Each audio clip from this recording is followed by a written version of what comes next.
You're watching CBS 8 Mornings at 6.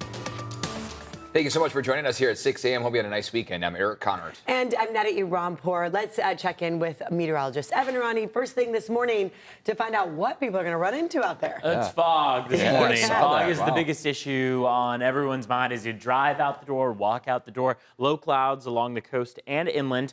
We're going to watch for that for many of the mornings to come, but we're going to have a bigger issue on hand by midweek, and that's going to be heat. A return to our next heat wave. So Oceanside right now is at 1.7 miles of visibility. Carlsbad at 2.5.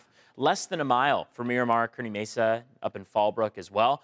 Today's forecast shows pretty mild conditions overall. We're going to exceed normal across our inland valleys and east, but not by much. So the larger margin comes for Tuesday afternoon and Wednesday afternoon, where temperatures could exceed normal by 15 to 20 degrees. Going to be a very hot midweek stretch that we're looking toward. So details on what to expect coming up.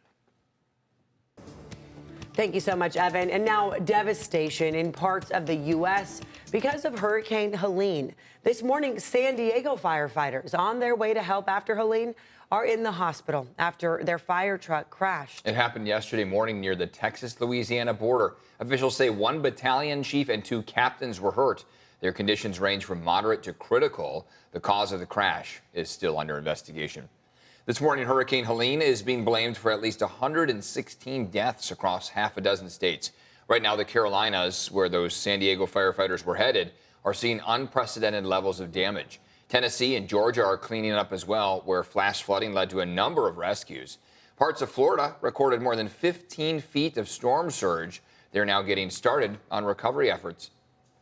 And now this morning, more help is on the way to address the ongoing sewage crisis in the Tijuana River Valley. The International Boundary and Water Commission is set to break ground today on a project to fix and expand the South Bay International Wastewater Treatment Plant. CBS 8's Regina Yarita live in Imperial Beach now with the latest on this. Regina?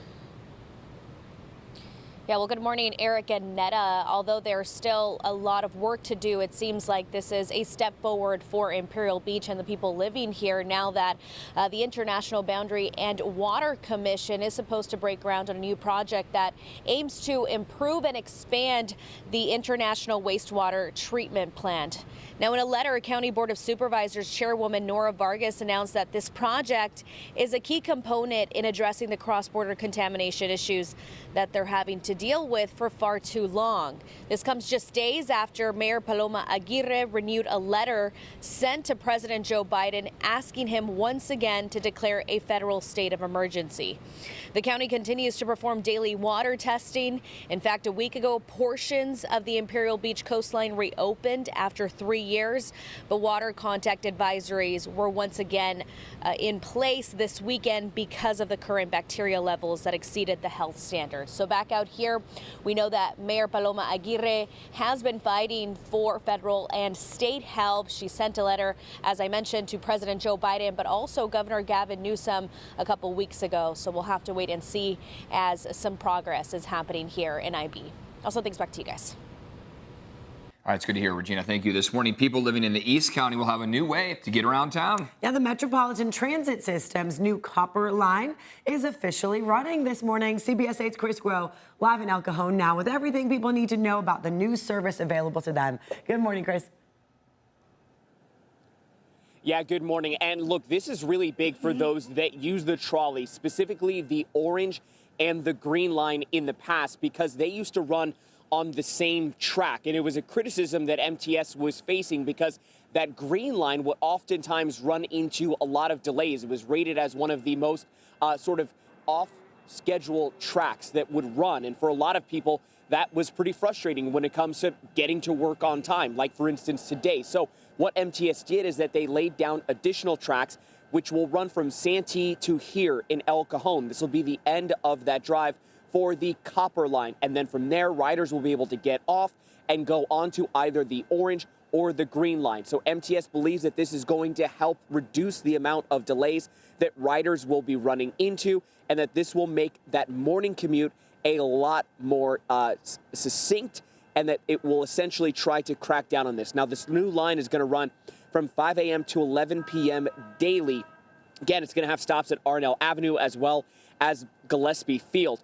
Now, as for what is happening today, while this did open up this weekend, they will be celebrating today as the official sort of first weekday workday from 6 to 8 a.m. They will be offering free donuts, coffee, and a copper line mug or collector's pin, because as we know, there's so many people that simply not only use the trolley system, but also are huge fans of the trolley system. If you go on YouTube and you simply go ahead and search for MTS or even one of those stops, Arnell Avenue, there are people who will record an entire trolley ride. So there are huge fans of public transportation as well as the trolley system that are going to be celebrating today here in El Cajon very early this morning. And of course, we'll be there. We'll be here to watch all of that unfold. Eric and Netta. All right, sounds good, Chris. Thank you. Right now, the Padres waiting to see who they will play in the wild card series tomorrow. This comes after they ended the season with an 11-2 loss against the Arizona Diamondbacks yesterday. We had a lot of kind of bottom roster guys. They're getting some experience for them. But Luis Arraez, let's talk about him. He had his 200th hit of the season. He's going to win. That's going to win him likely the batting title, his third straight batting title with 3 different teams. First time that's ever happened in history. His batting average, .314. That's ahead of Shohei Ohtani. Oh. Padres finished the regular season with 93 wins and 69 losses. Today, the Braves and Mets play a doubleheader that will determine who makes the playoffs. So let's explain this to you. Here are the scenarios now. If the Braves sweep the Mets, the Padres play the Braves. If the Mets sweep the Braves, then the Padres play the Mets. In both of these scenarios, the Diamondbacks will be the last team to make it in. The one they don't is if the only way they don't is if the Braves and Mets split the doubleheader. Got that there? Padres would play the Braves in that scenario, and the Mets would then be the last team in instead of the Diamondbacks. So we do have times for all the Padres wild card games. These are the times when you can watch them no matter who they're playing. 5:38 p.m. is the start for Game 1 and 2 at Petco Park. Game 3, if necessary, would be an hour earlier. So 4:38 start. So okay. There we go. Now, okay. For those of you excited for postseason, if you want to show off your Padres pride, go ahead and send in your fan photos. All you have to do is go to the Near Me section of the CBS 8 app. It's on the bottom right corner. Click on the Share With Us icon. Upload that picture of yourself and your Padres gear or your pup. I mean, we know you like to dress up your pets, too. We'd love to give you a shout-out during our Wild Card Series coverage. Yeah, you can wear the City Connects, the brown and golds, maybe the blues, even the oranges. You can throw it back. We don't care which jersey it is. As long as it's a Padres jersey. Exactly. You don't mind? Not the other teams. Love to see it.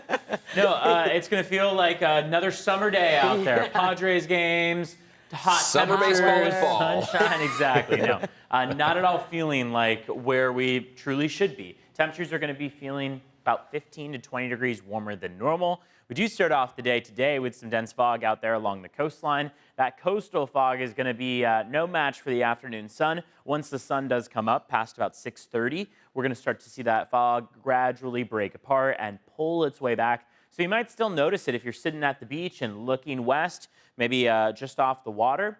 And it's likely that that marine layer, as we're calling it, will come right back on shore into the early morning hours tomorrow, even late night hours tonight. So cloud cover at the coast and towards some of our inland valleys. But what we're watching for is a gradual climb in temperatures that'll take us into the above average range for Tuesday, Wednesday, and maybe even Thursday. You can see how Thursday and Friday we get a little drop in temperatures. We'll feel that county-wide, that drop in temperatures, but it's still going to be a hot day for Thursday and Friday. We're still going to see temperatures exceed normal. It's just that our day of peak heat comes on Wednesday, where temperatures are going to be above normal again by about 15 to 20 degrees. 97 is where we'll peak for Wednesday afternoon. In the meantime, right now we are in the 50s and even some 40s out there. Poway right now at 49 degrees, Ramona at 48, Alpine's at 59. Sweater's going to come in handy for the morning hours, and then take a look at where the afternoons go. Tomorrow, it's doubtful that we'll see as cool of overnight low temperatures just because of how warm our afternoon highs should be in the 90s out there inland, climbing from the 80s in El Cajon. Will be even hotter on Wednesday with the coastline in the mid-80s, our inland valleys in the mid-90s, our deserts around 110 to 115 degrees. So while it is still warm this afternoon, Santee and El Cajon at 90 degrees, Mira Mesa's at 82 this afternoon.